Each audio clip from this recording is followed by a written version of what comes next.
नमस्कार फ्रेंड, मैं अमित आपका स्वागत करता हूं आपके अपने परिवार जे एग्जाम में। तो जैसे कि फ्रेंड आपने देखा है कि हमारी 50 क्वेश्चनों की per day GK and GS की एक क्लास पर डे आपको मिल रही है। तो इसी प्रकार से आपकी क्लास नेक्स्ट है, तो देखते हैं इस क्लास में आपको किस प्रकार के क्वेश्चन देखने को मिलेंगे, मतलब किस प्रकार के आपसे क्वेश्चन आपके द्वारा सजेस्ट किए जाएंगे। ठीक है, तो क्वेश्चन 1 है। ठीक है, क्वेश्चन 1 क्या कहता है? क्वेश्चन 1 कहता है राष्ट्रीय पार्क के रूप में घोषित किस झील को किया गया था। जो राष्ट्रीय पार्क के रूप में घोषित किया गया था वो किस झील को किया गया था। ठीक है, क्वेश्चन कहता है राष्ट्रीय पार्क के रूप में घोषित किस झील को किया गया था। तो किस झील को किया गया था? रुद्र सागर झील। किस झील को किया था? रुद्र सागर झील को किया गया था, जो कि मध्य प्रदेश राज्य में स्थित है। यह स्थित कहाँ है? यह मध्य प्रदेश राज्य में स्थित है। बहुत अच्छा क्वेश्चन है जो एग्जाम पर पूछा जाता है कि इसमें कहा गया कि राष्ट्रीय पार्क के रूप में घोषित किस झील को किया गया था? रुद्र सागर झील को किया गया था, जो कि मध्य प्रदेश राज्य में स्थित है। तो नेक्स्ट क्वेश्चन है। नेक्स्ट क्वेश्चन कहता है हैदराबाद नगर की स्थापना की थी। जो हैदराबाद था वो हैदराबाद नगर की स्थापना किसने की थी? तो वो की थी मोहम्मद कुली कुतुब शाह ने। ठीक है, किसने की थी? मोहम्मद कुली कुतुब शाह ने की थी। वह वहाँ पर प्रसिद्ध चार मीनार का निर्माण करवाया था। किसने की थी? मोहम्मद कुली कुतुब शाह ने की थी। और वहाँ पर जो एक इमारत है देखने लायक, वो कौन सी है? वह प्रसिद्ध चार मीनार का निर्माण करवाया था। किसने किया था? वो मोहम्मद कुली कुतुब शाह ने ही किया गया था। अगला क्वेश्चन है, देखिए अगला है सिकंदर लोदी के समकालीन था। जो सिकंदर लोदी था उसके समकालीन कौन था? उसके समकालीन थे कौन? कबीर थे। फिर अगला आता अकबर एक जहांगीर के समकालीन था। जो अकबर था एवं अकबर एवं जहांगीर, ठीक है, अकबर और जहांगीर के समकालीन थे, मतलब कौन थे? वो सूरदास थे। अकबर और जहांगीर के समकालीन कौन थे? वो थे सूरदास। फिर अगला क्वेश्चन आता पानीपत के प्रथम युद्ध में बाबर ने तोपों को सजाने के प्रयोग तोपों को सजाने में प्रयोग किया था। ठीक है, बहुत अच्छा क्वेश्चन है। ये क्वेश्चन काफ़ी बार पूछा भी गया है। इसमें कहा गया कि पानीपत के प्रथम युद्ध में बाबर ने तोपों को सजाने में प्रयोग किया था। किसका किया था? उस्मान विधि का। किसका प्रयोग किया था? यह प्रयोग किया था उस्मान विधि का। ठीक है, आपको दिख रहा होगा अच्छे से। चलिए अगला क्वेश्चन देखते हैं कि 1891 में भारत की कुल जनसंख्या थी। जो 1891 में भारत की कुल जनसंख्या कितनी थी? वो थी 23.6 करोड़।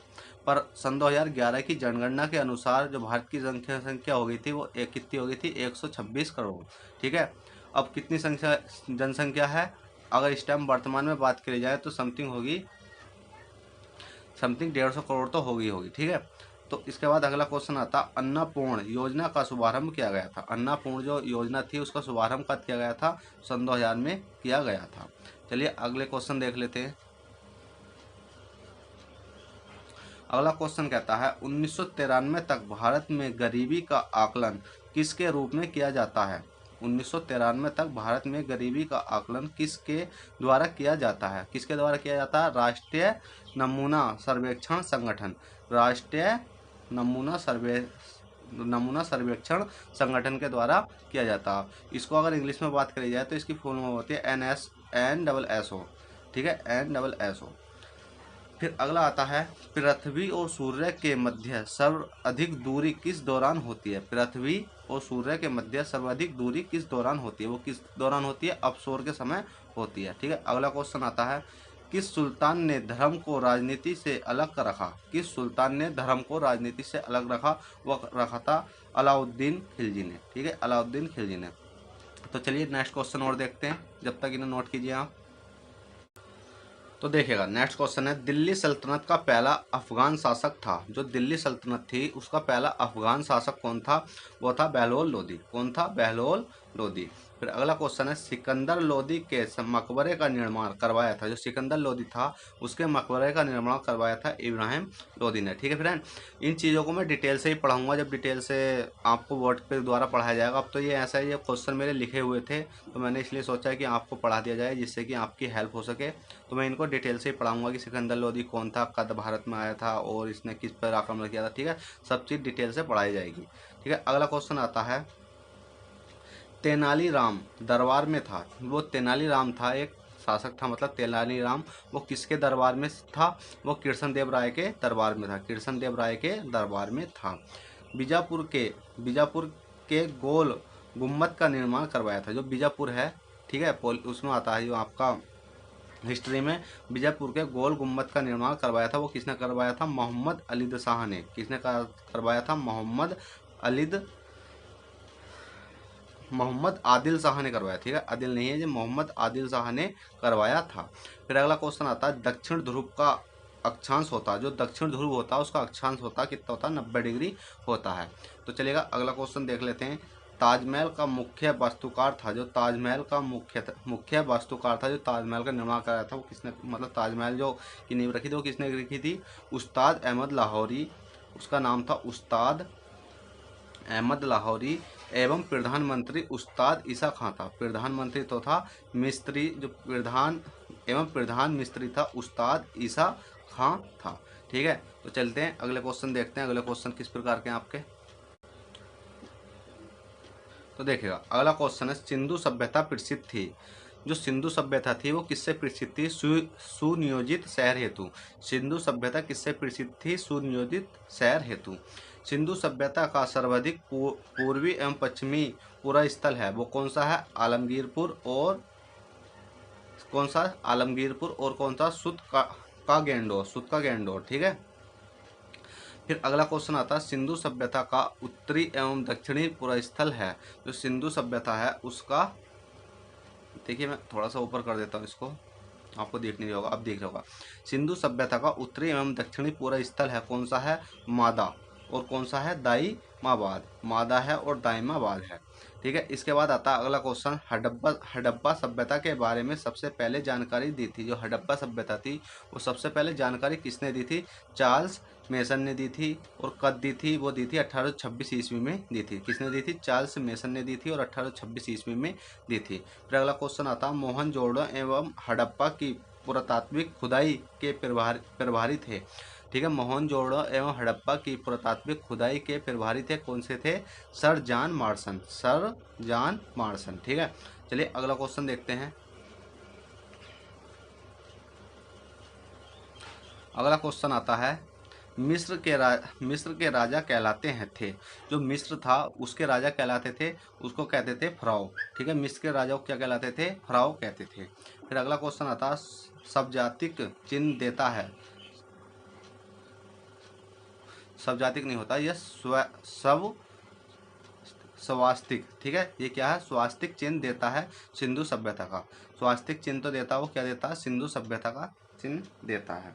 ठीक है, आपको इस प्रकार के क्वेश्चन आते हैं कि जैसे कि मिस्र के राजा कहलाते थे फराओ, और स्वास्तिक चिन्ह देता है, किसका देता है? सिंधु सभ्यता का चिन्ह होता है, वो स्वास्तिक चिन्ह होता है। ये देता नहीं होगा, यहाँ होगा स्वास्तिक चिन्ह होता है सिंधु सभ्यता का। ठीक है, देते की जगह आप लिख लेना होता है। ठीक है, क्या लिख लेना इसको? होता है।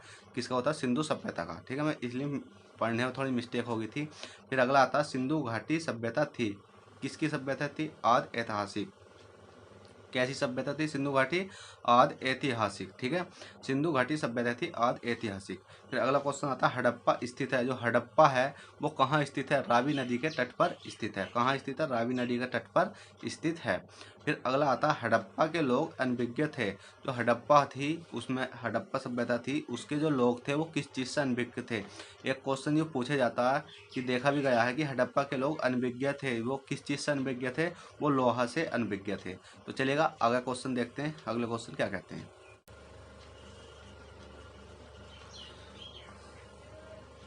तो देखिएगा अगला क्वेश्चन है, चावल के साक्ष्य मिले थे। जो चावल के साक्ष्य थे वो कहाँ मिले थे? लोथल एवं रंगापुर में मिले थे। कहाँ मिले थे? लोथल एवं रंगपुर में मिले थे। ठीक है, सिंधु सभ्यता का सर्वमान्य काल है। सिंधु सभ्यता का सर्वमान्य काल है वो कौन सा? 200 मतलब 2500 से 1750 ईस्वी तक। ठीक है, 2500 से 1750 ईस्वी तक। मोहनजोदड़ो की खोज की थी। वो मोहनजोदड़ो की खोज किसने की थी? बताइए थे, आपको दिख रहा होगा, रखाल दास ने की थी। मोहनजोदड़ो की खोज किसने की थी? रखाल दास ने की थी। फिर अगला आता है, नर्तकी की कांस्य मूर्ति मिली थी। ठीक है, किसकी? नर्तकी मतलब नर्तकी, कोई नाचने वाला नाचने वाले की बात की जा रही है। नर्तकी की कांस्य मूर्ति मिली थी कहाँ मिली थी? मोहनजोदड़ो से मिली थी। नर्तकी की कांस्य मूर्ति मिली थी मोहनजोदड़ो से मिली थी। फिर अगला आता है, देखते हैं अगले क्वेश्चन क्या है, किस प्रकार के हैं। फिर अगला क्वेश्चन है, मेसोपोटामिया आधुनिक नामक इराक का अर्थ है। मेसोपोटामिया आधुनिक नामक इराक का अर्थ है। ठीक है, आधुनिक नामक इराक का मतलब है कि मेसोपोटामिया का अर्थ है। निकालिए, इसमें बात करी गई है कि मेसोपोटामिया का अर्थ है। ठीक है, क्या है? दो नदियों के बीच की भूमि। मेसोपोटामिया का अर्थ है किसकी? दो नदियों के बीच की भूमि। फिर अगला क्वेश्चन आता, मोहनजोदड़ो। ठीक है, मोहनजोदड़ो से प्राप्त प्रमुख स्मारक हैं। ठीक है, मोहनजोदड़ो मतलब खोज 1922 से प्राप्त प्रमुख स्मारक हैं। कौन से हैं? स्मारक है बृहद स्नानागार। ठीक है, बृहद स्नानागार। फिर अगला क्वेश्चन आता है, पुराणों की संख्या कितनी होती है? पुराणों की संख्या होती है कितनी? 18। ठीक है, अगला क्वेश्चन है, देखते हैं क्या है। अगला क्वेश्चन है, पुराणों के रचयिता थे। ठीक है, पुराणों के रचयिता थे, कौन से थे? लोमहर्ष एवं उग्र सवा। लोमहर्ष एवं उग्र सवा। ठीक है, तंत्र मंत्र संग्रहित वेद है, कौन सा है? अर्थवेद है। फिर अगला आता, भारतीय संगीत का जनक है सामवेद। ठीक है, फिर अगला आता, गायत्री मंत्र लिखा गया था। जो गायत्री मंत्र था वो लिखा गया था, किसने लिखा गया था? ऋग्वेद से वो लिखा तो गया था, वो ऋग्वेद से लिखा गया था। एवं इसके रचनाकार हैं विश्वास मिश्र। ठीक है, विश्वास मिश्र। एवं समर्पित है, वो किससे समर्पित है? सावित्री। किससे समर्पित है? वो सावित्री से, और जिसको बोलते हैं सूर्यदेव से। ठीक है, सावित्री मतलब सूर्यदेव से। एवं इसके रचनाकार हैं विश्वामित्र एवं समर्पित है सावित्री सूर्यदेव से। ठीक है, चलते हैं आगे, देखते हैं अगले क्वेश्चन किस प्रकार के हैं। तो अगला है, भागवत धर्म के प्रवर्तक थे। भागवत धर्म के प्रवर्तक थे, वो कौन थे? कृष्ण थे। फिर आर्यों के जानकारी का स्रोत है, वो कौन सा है? ऋग्वेद है। फिर अगला क्वेश्चन है, सत्यमेव जयते लिखा गया था, किसने लिखा था? सत्यमेव जयते लिया गया था। जो सत्यमेव जयते था वो लिया गया था, कहाँ से लिया गया था? मुंड को मुंडकोपनिषद से। ठीक है, किससे लिया गया था? मुंडकोपनिषद से लिया गया था। महाभारत का अन्य नाम है, वो महाभारत का अन्य नाम क्या था? जय संहिता है, संहिता। फिर अगला क्वेश्चन आता है, देखते हैं अगला क्वेश्चन किस प्रकार का है और क्या कहता है। महाभारत के फारसी अनुवाद का शीर्षक है।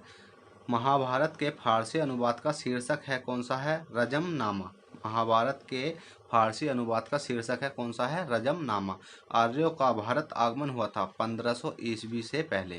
ठीक है, आर्य तो थे वो, उनका आगमन कब हुआ था? 1500 ईस्वी पूर्व से पहले। फिर अगला क्वेश्चन आता है, शून्यवाद का प्रतिपादक है। वो शून्यवाद के प्रतिपादक कौन है? नागा अर्जुन। फिर चलते हैं अगला क्वेश्चन आता है, बहुत ही अच्छा क्वेश्चन है, जो कि इसमें से एक एग्जाम में पूछा ही जाता है। जैसा बुद्ध जन्मे थे, वो बुद्ध तो जन्मे थे, वो कहाँ जन्मे थे? लुम्बिनी में जन्मे थे 1563 ईस्वी पूर्व। वह मृत्यु हुई थी कुशीनगर में, हुई थी 1883 ईस्वी पूर्व। ठीक है, वह बुद्ध की मृत्यु की घटना है महापरिनिर्वाण। ठीक है, बुद्ध की मृत्यु की घटना है, कैसी है? महापरिनिर्वाण। वह बुद्ध के गुरु थे, कौन थे? कौन थे बुद्ध के गुरु? अलार कलाम। ठीक है, बुद्ध के गुरु कौन थे? अलार कलाम। ठीक है, अगला क्वेश्चन देखते हैं, बुद्ध संगीत के आयोजन स्थल का क्रम है। जो बुद्ध ने संगीत मतलब जो भी संगीत वगैरह कुछ करा होगा, तो उसके स्थल का क्रम क्या है? पहले सबसे पहले कहाँ गया था? राजगृह में। फिर पहुंचे थे वो वैशाली, फिर पहुंचे थे पाटलिपुत्र, फिर सबसे एंड में जाकर कुशीनगर में उनकी मृत्यु हो गई थी। ठीक है, फिर उसके बाद आता है अगला क्वेश्चन, देखते हैं अगले क्वेश्चन क्या है। अगले क्वेश्चन कहते हैं, आजीवक पथ का प्रवर्तक है। आजीवक पथ का प्रवर्तक है, कौन सा? मुखली गोपसाल। कौन सा आजीवक पथ का प्रवर्तक है? मुखली गोसाल। ठीक है, कौन सा है? मुखली है, मुखली गोसवाल है। ठीक है, फिर इसमें आया, हिजरी संवत की शुरुआत हुई थी 622 ईस्वी में। कब हुई थी? हिजरी संवत की शुरुआत हुई थी 622 ईस्वी में। तो चलते हैं अगले क्वेश्चन देखते हैं, अगले क्वेश्चन की। तो देखिएगा, अगला क्वेश्चन है, इस्लाम के प्रवर्तक हजरत मोहम्मद शाह का जन्म हुआ था। वो कद हुआ था? इस्लाम के जो प्रवर्तक थे हजरत मोहम्मद शाह का जन्म हुआ था 570 ईस्वी, मक्का में हुआ था। ठीक है। फिर अगला आता है, जैन धर्म के प्रथम तीर्थंकर थे, वो कौन थे? ऋषभदेव। जैन धर्म के प्रथम तीर्थंकर थे, कौन से थे? ऋषभदेव थे। महावीर और बुद्ध दोनों ने उपदेश दिया था, कहाँ दिया था? मगध नरेश बिम्बिसार के शासन काल में। मगध नरेश बिम्बिसार के शासन काल में। ठीक है। अगला क्वेश्चन आता है, जैन धर्म के त्रंतन हैं। जैन धर्म के त्रंतन हैं, कौन थे? सम्य दर्शक, सम्यक दर्शक, सम्यक ज्ञान एवं सम्यक आचरण। ठीक है। सम्यक दर्शन, समय ज्ञान एवं समय आचरण। फिर जैन धर्म के 2 संप्रदाय हैं, कौन से हैं? सत्यम्बर और दिगंबर। ठीक है। सत्यम्बर और दिगंबर। ईसा मसीह का जन्म हुआ था 4 ईसा पूर्व बेथलम में। ठीक है। ईसा मसीह को सूली पर चढ़ाया गया था, वो कब चढ़ाया गया था? 33 ईस्वी में, 3300 ईस्वी में, और शुक्रवार को रोमन गवर्नर पोर्टियस द्वारा। ठीक है। फिर अगला क्वेश्चन आता है, भारत पर सर्वप्रथम आक्रमण 326 ईस्वी पूर्व करने वाला पहला विदेशी आक्रमण था। भारत पर सर्वप्रथम आक्रमण जो 326 ईसा पूर्व में किया था, वो करने वाला पहला विदेशी शासक कौन था? सिकंदर था। वो सबसे पहला शासक कौन था? सिकंदर था।